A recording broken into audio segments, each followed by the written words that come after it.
volvemos a los periodistas esta tarde y le agradecemos como siempre al portavoz, al vocero de la Fiscalía de la Ciudad de México, Ulises Lara, la oportunidad de informarle a usted que nos ve y que nos escucha, pues ya un panorama más amplio de esta investigación también muy amplia que tiene que ver con comportamientos de servidores públicos en varios aspectos, no solamente que tiene que ver con el llamado cártel inmobiliario, sino otros comportamientos presuntamente delictuosos. Y Ulises, muchas gracias como siempre por atender la solicitud. Contrario, un honor estar con ustedes, un excelente programa y agradezco a ti, Álvaro, a ti, Alejandro, la posibilidad de estar y desde luego con los saludos de nuestra querida compañera fiscal Ernestina Godoy. Muchas gracias. Muchísimas gracias.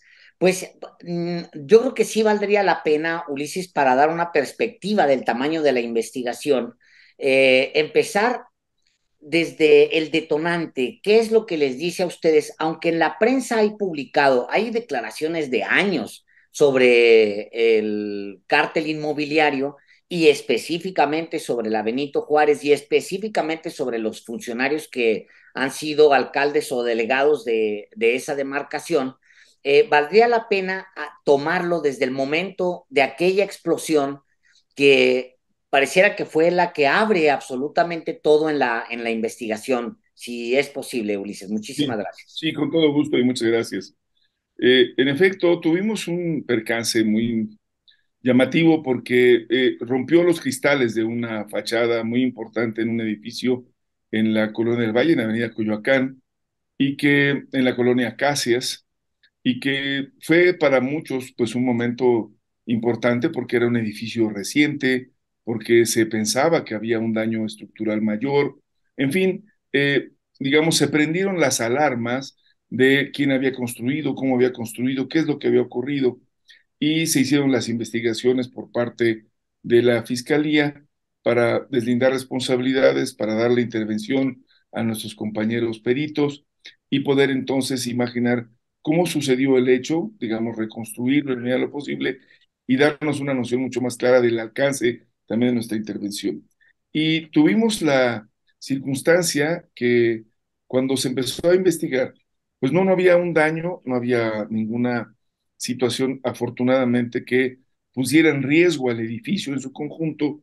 Habían sido una mala instalación del servicio de gas en una lavadora, en un lavaplatos, y que cuando se hizo la explosión, bueno, lo generó hacia afuera, pero se hicieron las solicitudes de la información y conforme fuimos avanzando con los documentos, porque eso tenía que ser parte del trabajo de investigación, pues descubrimos que este edificio de reciente eh, manufactura y de entrega, pues no contaba con autorizaciones, no contaba con una serie de documentos, pero particularmente cuando quisimos hablar con los propietarios, porque además, como ustedes se imaginarán, no solamente hubo daño en el departamento donde se suscitó el evento, la conflagración, sino otros que también fueron dañados y fuimos encontrando los datos, no todos estaban habitados, había dos particularmente que fueron de llamar la atención, en los departamentos 200, dos números consecutivos, 205, 206,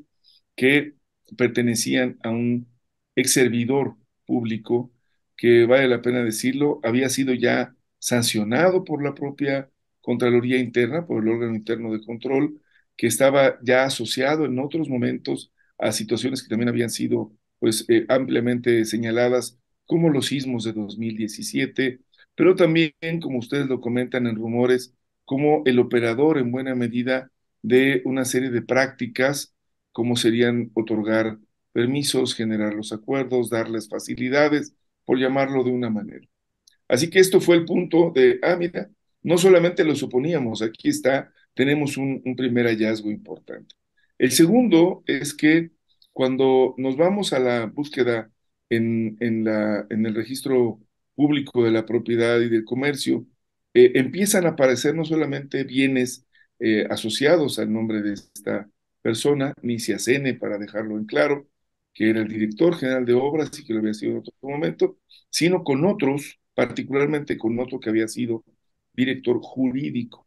y que tenía que haber sido de acuerdo a la norma que nos rige con nuestra Constitución y ahora una serie de normatividades para las alcaldías, pues quien se encarga de vigilar la legalidad de los actos del resto de los servidores públicos. O sea, no puedes hacer o ejercer un acto nada más de motu propio, sino tiene que ser con base en las atribuciones y facultades que te otorga la propia ley. Así que bueno, pues no puedes dar, digamos, un permiso de construcción si no está en tus atribuciones y pues pareciera que no lo cuidó. Pero ¿cuál va siendo nuestra, digamos, sorpresa? Que vamos encontrando que eran socios en otros bienes que estaban además también igualmente registrados, que había empresas que compartían también sociedad, pero también actividades, no solamente de carácter de bienes raíces, sino otras comerciales, un sinnúmero de actividades. Y entonces esto fue haciendo cada vez mayor nuestra investigación. Como recordarán, lo que se pudo encuadrar de inmediato fue lo relacionado a lo que, digo, al enriquecimiento ilícito, al tipo de delito que establece que aquel servidor público, que no, como todos los que estamos en el servicio público, declaramos nuestros bienes, hacemos una declaración, además de que no tenemos conflicto de interés, es decir, que no tenemos empresas o personas trabajando dentro de la institución que se puedan ver beneficiadas por nuestra actividad y que siempre hacemos esta declaración anualmente para dejar en claro, en transparencia, cuáles son nuestros ingresos, cuáles son nuestras adquisiciones, en fin, nuestros gastos, nuestro homenaje de casa, etcétera. Y apareció con que estas personas tenían, digamos, distorsiones respecto a lo que te ingresaba con respecto a lo que declaraba. De tal suerte que entonces no aparecían algunos de los departamentos o de los inmuebles, no aparecían tampoco las empresas, tampoco las utilidades, tampoco las cuentas, y esto, bueno, pues se encuadró en este supuesto del enriquecimiento ilícito. No solamente, habría que decirlo y concluyo con este apartado para que ustedes lo vean, no solamente encontramos, sino que conforme empezamos a avanzar, como les habíamos dicho en el caso concreto de este asunto en la avenida Coyoacán, en la calle de Acacia, en la colonia Acacias, también se encontró que allá había otros que habían estado insistiendo en que por favor se revisaran, tanto personas directamente afectadas, porque formaban parte de esos condominios construidos y su departamento pues no estaba dentro del régimen de condominio, o no se les habían entregado las escrituras, o había otras irregularidades como, por ejemplo, pues los espacios de estacionamiento o los espacios que están en las azoteas, los roof garden. Había ya datos, empezamos a recolectar buena parte de esta información y también vecinos que habían referido que en otros momentos ese lugar donde se había edificado ahora un lugar de departamentos, pues había una casa pequeña que pertenecía a una familia. Estas historias que ocurren en las ciudades y nos íbamos encontrando con que pues había muchos más elementos para hacer una investigación a fondo. Así que no solamente nos encontramos con esta forma de operar que sirvió para el enriquecimiento de un segmento de personas, sino toda una forma de operación que nos permitió después, ya en la coordinación con las autoridades del gobierno de la ciudad que llevan estos asuntos, me refiero particularmente a la Secretaría de Desarrollo Urbano y Vivienda, a la Procuraduría Ambiental y de Ordenamiento Territorial, que observáramos que estaba ocurriendo en efecto ese fenómeno. Más departamentos de los debidos, uso de suelo en un lugar donde se edificó más allá de lo que debería, eh, situaciones que involucraban también a particulares como serían constructoras, notarios y otros servidores públicos, que empezamos a tener una mayor bagaje de esta información que dijimos tenemos que orientarlo y clarificar quiénes, cuántos estaban enterados, cuánto de estos se habían beneficiado, y fue cuando finalmente se tomó la decisión, en virtud de que existía también el riesgo, como ocurrió en buena medida, de que conforme avanzara la investigación, porque se van solicitando documentos, porque lo que llamamos la secrecía de la investigación y que está en las atribuciones del propio ejercicio del Ministerio Público, pues nunca se mantiene del todo ajena a quienes puedan estar involucrados. Había un riesgo real de evasión de la justicia. Así que se tuvo que tomar la determinación con las evidencias, con los elementos de prueba. Se presentó ante juez la causa penal para que se actuara sobre estas personas, se obtuvieron órdenes de aprehensión y se procedió a la ejecución de las mismas, que como ustedes saben, terminó porque al menos en principio el que fuera el señor Luis N., el jurídico, fuera, digamos, aprendidos, se sentían, en nuestra opinión, confiados, seguros de que habían actuado de una manera pulcra, pero cuando empezamos a presentar los datos, bueno, el propio juez nos concedió, como ustedes saben, no solo que estuviéramos haciendo la detención dentro de lo que marca la legalidad, notificando adecuadamente, protegiendo sus derechos, sino que además se encontró suficientes elementos para la prisión justificada o la privación de la libertad de manera justificada, porque, bueno, los elementos que nos daban a todas luces avalaban de un delito que afectaba a gran cantidad de personas en volúmenes importantes de recursos. Entonces ya había una claridad de millones de pesos en bienes, en compraventas simuladas, en operaciones de empresas para la renta de algunos de estos inmuebles y departamentos y edificios completos, utilización de servicios para otros, que eso ha sido todo lo que hemos ido Sí, integrando y que aunque ya están notificados, pues lo importante es decirles que la propia línea de investigación nos fue aportando mucho, mucho cada vez con mayor precisión de estos datos. Digamos, hasta aquí esta primera parte. Quiero decirles para concluir que hemos ya reunido más de 43 denuncias específicas de ciudadanos afectados claramente por esta situación. Me refiero que son los que se encuentran en estos lugares donde hubo eh, digamos, una sobreconstrucción, donde se ujú. rebasaron los límites, donde se expidieron documentos que podemos tener, al menos la sospecha, habrá, nosotros tenemos que ir probando, pero que hay documentos que no son legales, que son apócrifos, hay otros documentos que se expidieron sin haber cubierto las debidas, eh, digamos, formulaciones que tenían que hacerse, unos antes de que se dieran otros, bueno, me refiero a, se van haciendo, ¿no? Por ejemplo, no había autorizaciones para mayor cantidad de agua o no había autorizaciones de carácter de planeación urbana, no obstante se permitieron que se hicieran. En fin, hay asuntos que quedaron ahí que evidencian con toda claridad, pues una forma de actuar que busca a través de estos permisos, digamos, más eh, protección y otros para beneficiarse que dentro del marco de la legalidad. Es decir, personas que aprovecharon e hicieron un uso indebido de sus funciones, que ese es el otro delito que se pudo encuadrar para obtener un beneficio. O sea, no solamente se enriquecieron, sino que actuaron indebidamente. Eso también involucra a otros actores y enseguida, si me lo permiten, ya les hablaré de cómo esto abrió una nueva línea de investigación. Sí, esa fue la punta de la hebra, un hecho fortuito en un edificio, un accidente, pero eso le permite a la autoridad eh, comenzar una investigación. ¿Cuántos personajes hasta ahora están involucrados en esta trama en la alcaldía Benito Juárez? ¿Y qué delitos se configuran o qué delitos se está imputando a los implicados?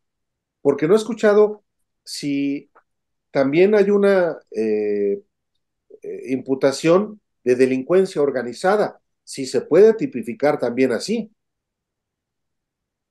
Bueno, en el caso de la, de las atribuciones que nosotros tenemos como fiscalía, nos podemos encontrar asociación delictuosa, pero Sí, ya en el nivel federal se conoce como delincuencia exactamente. organizada por el tamaño, por su impacto y por su volumen, desde luego.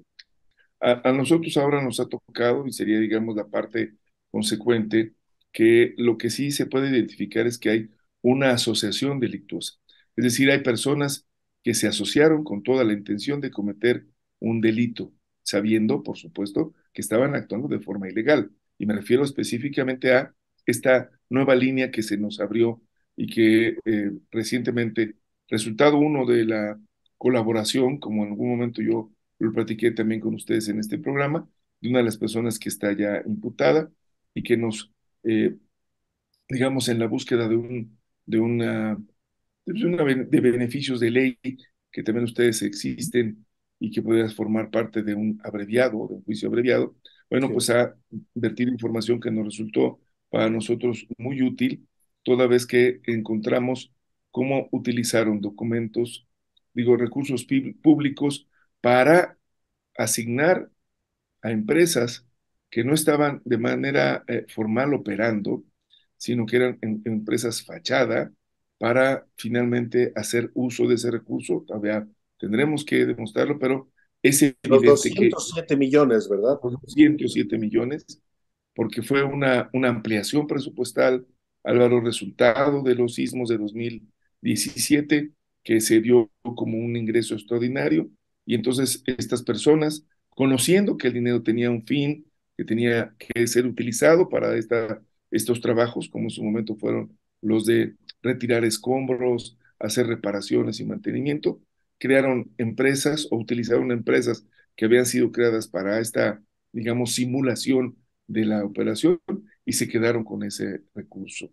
De tal suerte que aquí sí hay ya toda una idea, una visión colectiva de cómo hacer esto para dañar o para obtener un beneficio de un acto ilegal. Y esa es una asociación delictuosa. Y la segunda, que está finalmente, esto es que lo hacen como servidores públicos, Álvaro, Alejandro. Es decir, sabiendo que esto no solamente es completamente fuera de la norma, éticamente no se vale, no digamos dentro de lo que son los servicios, sino que lo hacen con toda la intención de también cubrir sus, digamos, huellas, porque no aparece, que sería la figura que vimos en el otro caso, donde estas personas se beneficiaron en su propio pecunio, abrieron cuentas, crearon sus empresas y se dieron la vida que querían darse con ese recurso, mientras que los otros no lo han, digamos, esfumado. Por eso les quiero decir que estamos nosotros terminando de integrar esto, porque vamos a dar vista obligadamente a las autoridades federales, porque se están encuadrando delitos de operación con recursos de procedencia ilícita y desde luego delitos financieros, porque estamos demostrando que estas empresas que recibieron por cuentas por liquidez certificadas y dijeron, sí, estos señores ya hicieron el trabajo y lo firmaron quienes ahora están, que eran supervisores, que eran gente que estaba encargado de la obra, que eran el director de administración, todo lo hicieron con el ánimo de obtener ese recurso, se lo apropiaron. ¿Y dónde está? Bueno, eso es algo que tendrán que explicar. Por eso hemos insistido y lo decimos, esto es otra línea de investigación, Sí, no es exactamente igual, aunque puedan estar involucrados, es, Claro, digamos, otra forma de actuar dentro de la propia alcaldía y con las atribuciones que les da la ley como servidores públicos. Y por eso resulta, además de molesto, indignante, porque es un acto de corrupción a todas luces, que se diga que hay aquí un elemento político. Cuando lo que tú observas, de verdad, cuando lo estamos presentando, es que hubo un manejo completo y absolutamente desaseado de los recursos públicos para entregarlos a una empresa que nunca realizó ningún trabajo y que ahora ustedes lo están escuchando, han dicho que esto tiene un tinte de otra naturaleza cuando lo que hicieron en aquellos años no fue sino utilizar los recursos públicos para unos fines a los que no estaba destinado. O sea, no hicieron limpieza del escombro con ese dinero, tal vez lo hicieron con otros, tal vez hicieron otras cosas, pero con ese recurso lo estamos presentando, no.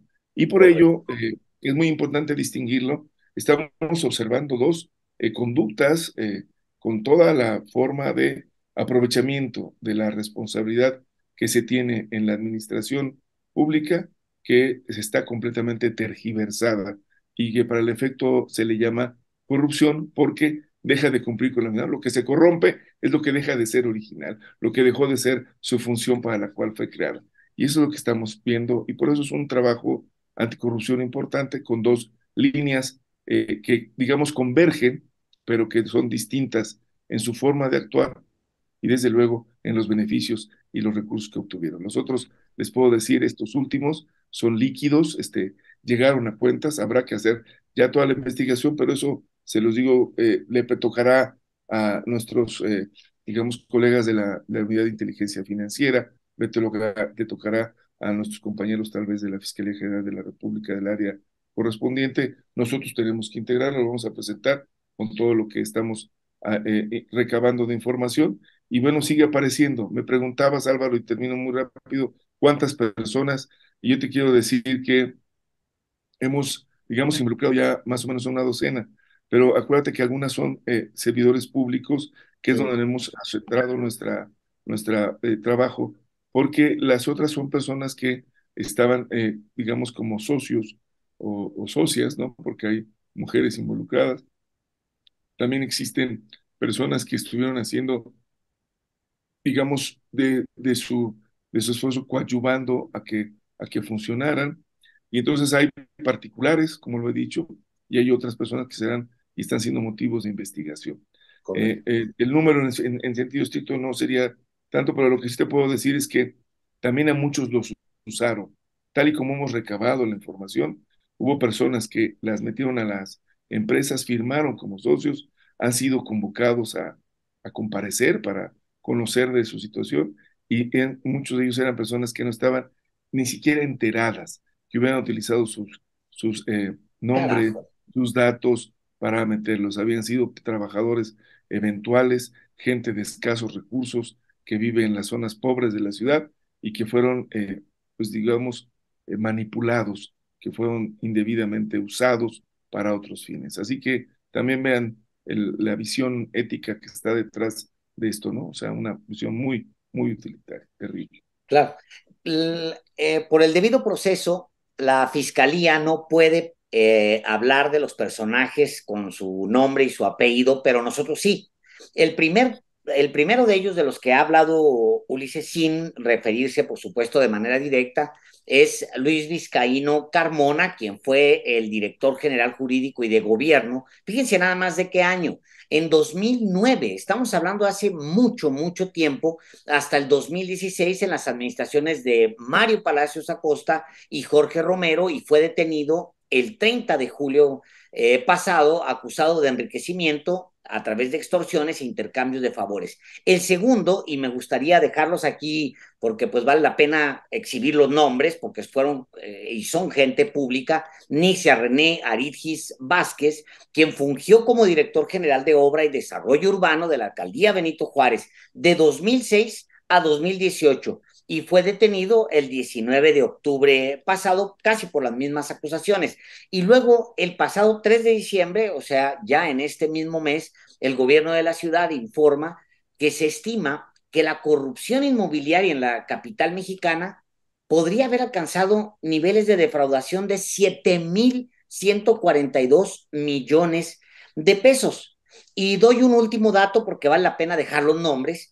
8 de diciembre, un juez libra una orden de aprehensión contra el diputado local del PAN, Christian von Roerich, quien fue también alcalde de esta misma demarcación. En todo caso, pues se trata de una camarilla, Ulises, que se conocieron, se encontraron, coincidieron o vienen del Partido Acción Nacional. Y eso pues no lo obligó no los obligó ninguna autoridad a que pasaran primero por el PAN y luego se metieran a cometer presuntos delitos.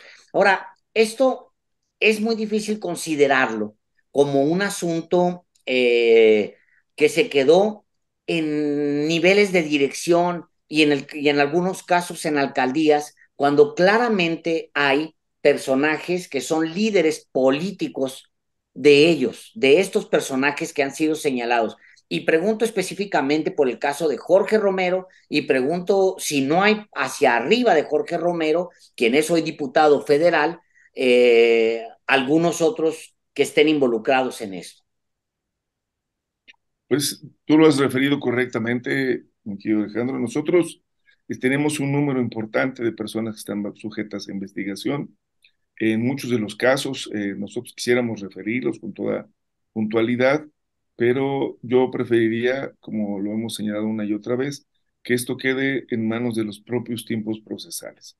Y lo quiero decir porque, como ustedes también lo saben, en algún momento se ampararon por el uso de un término que ustedes pueden hablar ampliamente de él, al señalar lo que daba por sentado un prejuicio, prejuzgaba a los actores al mencionarlos de esa manera. Entonces, hemos optado, y creo que lo mejor es cómo van cayendo las cosas por su propio peso, que conforme se va acumulando, los tengan. De las veces que tuvimos la oportunidad de platicar, no pudimos señalar que teníamos ya avances importantes sobre Cristian. Hoy lo podemos decir, ya corrimos la carpeta a las partes involucradas, están enterados, les estamos diciendo de lo que en términos generales está el contenido ahí y lo vamos a seguir haciendo. Yo te pediría, y lo pediría amablemente al auditorio, nos entiendan, pero vamos con paso firme, integrando toda esta información y tenemos la seguridad de que, ya para empezar, les puedo decir que van a seguir dándonos datos, porque ya se vio claramente que también hay una conducta que se deja para nosotros con mucha evidencia. Entre las personas que cometen delitos no existe la solidaridad, lo que existe es la complicidad. Y Sí. cuando alguien empieza a pagar, empiezan algunos a decir, mejor yo me salvo y veo qué más. Yo quiero decirles que es muy probable que tengamos cada vez más información y esta información la vamos a dar a conocer porque también creemos que es muy importante la no repetición de estos actos. Tenemos que construir una ciudadanía, Álvaro Alejandro, que reclame, que pida, que nos exija a los que somos servidores públicos un comportamiento completamente íntegro, que seamos capaces de entender que los dineros, la función y la tarea son algo que nos dieron prestado, que fue una potestad, una acción para poderla realizar, no tiene que ver con la persona en el sentido estricto, tendrá que ver con sus capacidades, pero no con su acto individual. Por eso aquello de tenemos que vivir en la justa medianía. No podemos hacernos de ninguna manera de riquezas de una manera, digamos, inmediata. No podemos aprovechar el recurso público del que todo mundo participa, opera, coopera, dispuesto a que se mejore para que alguien se lo lleve y lo enriquezca. Y esto lo queremos dejar muy en claro, porque lo que está ocurriendo y lo que estamos demostrando es que la tentación también es enorme. Hay quienes pudieron pensar esto, no se van a dar cuenta. Yo te lo puedo decir y perdón por este tuteo y esta forma de trabajo, pero les quisiera decir, yo creo que hubo la intención de que esto no iba a salir jamás a la luz, que iba a quedarse ahí escondido entre los papeles, que no se iba a notar. Por eso esto de lo fortuito, pero mira cómo la verdad finalmente aparece, Álvaro Alejandro, ¿no? Sí. No, nadie se va a dar cuenta y chispas, mano, sale una cosa, se investigan y aparece. Y ahora tenemos datos que estaban ahí escondidas en un contrato y los rescatamos y decimos, mira, ¿y saben por qué? Porque también hubo en el pasado quienes les dieron este favor, este beneficio. No hubo de la auditoría en su momento algo, de la Contraloría, todo el mundo quedó a gusto, se repartieron los millones y nadie hizo ninguna cosa. Bueno, hoy estamos dando la vuelta hacia acá y les puedo decir que van a seguir apareciendo datos relevantes, porque, ¿qué creen? No se detuvieron. Les puedo decir, no ha habido a veces el asomo de decir, ya, mejor vamos a hacer otra cosa, no, hay obras en proceso que tenemos indicios, porque nos lo han señalado, de que también igualmente pidieron dinero, O sea, ahora hicieron, mismo, obras ahora en mismo, proceso, ahora sí, mismo. ahora Anda, sí, y esto ha anda. sido preocupante, digo, vamos a esperar, porque como se imaginarán, igualmente, pues alguien va a decir, ¿cuál de todas? Bueno, pues hay varias. Ya en el portal ustedes pueden observar que hay obras que se construyeron en la administración reciente. Esto que estamos nosotros rescatando, estamos hablando de hace 2 administraciones. Tú lo decías bien, hay gente que tiene muchos años. Bueno, creo que se confiaron en que eran los expertos como para poder hacer esto y guardarlo, empaquetarlo y meterlo abajo de la alfombra. Pero ¿qué creen? Que un día también alguien mueve la alfombra y salen las cosas. Y eso es lo O que sea, estamos en haciendo. la actual Pues hay que tener paciencia. en la actual administración de Santiago Taboada, alcalde actual de Benito Juárez, ¿hay situaciones anómalas y presuntamente ilícitas? Sí, por lo menos en el mismo manejo del tema de las edificaciones, Correcto. Álvaro. O sea, hay edificaciones por encima de los niveles autorizados. Hay también elementos igualmente de uso de suelo que se modificó. Estamos trabajando, esto se siguió haciendo. ¿Qué tanto y hasta dónde va a tocar? Bueno, es algo que tendremos que ver y es algo que estamos procesando. Pero lo que les quiero decir, lo que quisiera que nos queda muy claro en el auditorio, que en ocasiones el de la ley que le corresponde aplicarla puede decir, ya logramos castigar a uno más, ya no habrá más, no. Habrá quien diga, no, yo sí lo puedo hacer mejor, yo sí puedo robar esa casa, yo sí puedo cometer ese delito, a mí no me van a agarrar. Y eso es algo que tenemos que trabajar juntos, ciudadanos. Por eso les decía, tenemos ya carpetas que nos han enviado muy sólidas, con información muy puntual, dónde estamos obteniendo, igual de forma ya directa sobre quiénes, cuántos, qué niveles se rebasaron, qué documentos se entregaron, cuáles son apócrifos. Va a ser trabajo. Acuérdense que para nosotros ahora, y digo qué bueno que es así, no basta que nos lo digan ni alguien confiese, es indispensable demostrarlo. Y por eso es tan importante decirlo. Nosotros tenemos pruebas y les pedimos por eso que vayan ante juez, que nos ganen en el juzgado, que no digan que estamos ganando en la parte política, porque no estamos haciendo nosotros ninguna cosa que vaya orientada al desgaste de la figura o de la persona, sino del hecho jurídico que fue violentado. Y aquí hubo personas que de manera indebida utilizaron su cargo público, se beneficiaron de recursos públicos y que en el uso de sus atribuciones se asociaron con otros para cometer este tipo de delitos.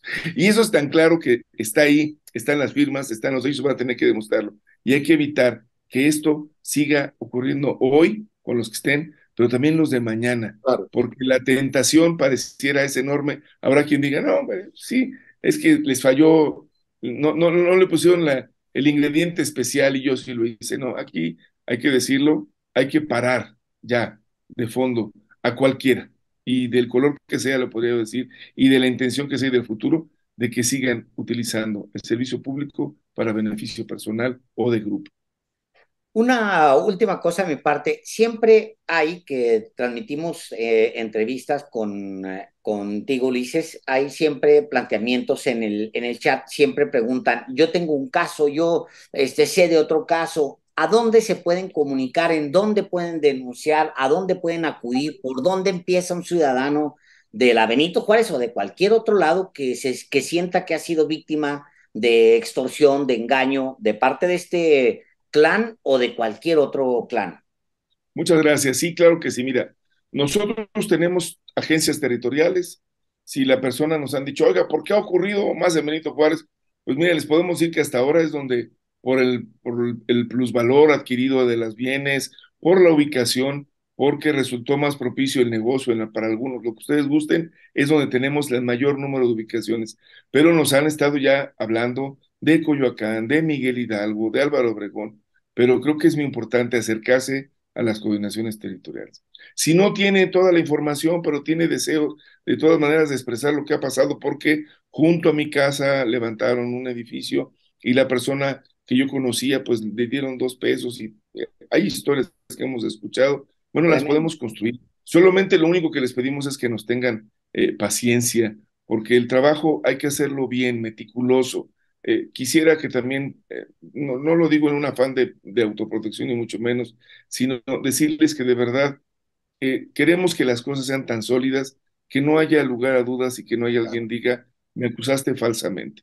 Estamos con esto ha sido la instrucción de nuestra fiscal del trabajo, robusteciendo los datos, entregándolos correctamente, y entonces nos hemos encontrado con que, oiga, pero ya está ahí, sí, deme oportunidad, pero quiero que lo sepan, estamos trabajando. Y tenemos una línea directa para quien desee llamar y desee igualmente referirnos si tiene algún dato, podemos hacer una cita con ellos si es el caso de que lo deseen trabajar. En algunos temas, algunas personas no tienen toda la información, solo poseen algunos datos generales. Bueno, pues podemos reunirnos y seguramente haremos una cita y platicarlo. Que no tengan, digamos, temor de que venir a la fiscalía pueda representar alguna situación de que los involucre.